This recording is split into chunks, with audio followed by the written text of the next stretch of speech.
Ik reizi, kad mazais Raimonds aizmieg, viņš pārstāja elpot. Pie tā vainīga reta kaita centrāls hipoventilācijas sindroms, kad elpošanas centrs nereaģē uz ogliskābās gāzes uzkrāšanos asinīs. Šo neizskaidrojamo slimību dažkārt sauc par Undīnas lāstu, un par to tautā klejo leģenda, ka reiz nāras nobūrušas mazus zēnus, un tāpēc tieši puikas ir tie, kas visbiežāk sirkst ar šo kaiti.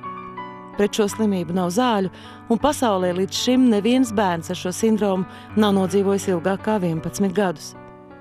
Arī mazais Raimonds piedzimšanas brīdī neelpoja.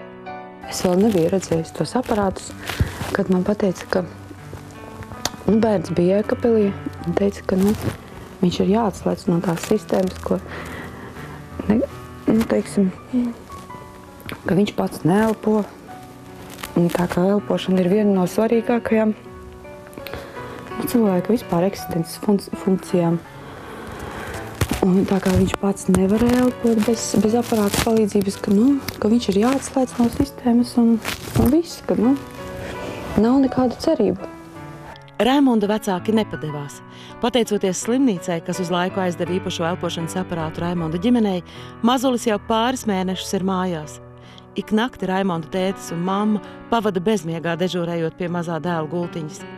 Lai miegā nenomirtu bērns, viņam visu nakti ir jābūt pieslēgtam pie tā aparātiņa elpošanas un jābūt uzliktai maskai. Saka, ka mazuļa miegā aug, taču mazajam Raimondiņam miegs var būt liktenīgs. Mēs priecājamies, kad bērns raud, jo tad viņš pats elpo. Pagaidām mazuļa attīstība norit ļoti labi, tāpēc ārsti devuši cerības ģimenei, ka iespējams Raimondam augot, šo elpošanas ierīci viņam vajadzēs aizvien retāk. Neesmu domājis konkrēti, par ko viņš varētu kļūt. Man jau ir svarīgākais, lai viņš būtu vesels, lai viņš elpotu, un tas jau arī būs.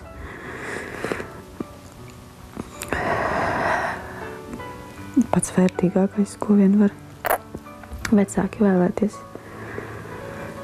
Tas ir redzēt savus bērnus veselus. Tuvojas Ziemassvētki, un tas ir brīnuma laiks, un mēs arī ceram uz brīnumu, un ceram, ka gribam aicināt cilvēkus palīdzēt, saziedot līdzekļus, lai Raimonds varētu elpot un dzīvot, un lai viņš nenomirtu. Jo bez šī aparāta viņš var jebkurā brīdī iemiegot nomirt.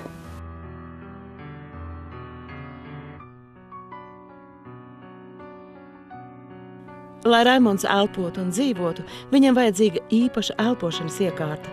Nepieciešami 11 825 lati.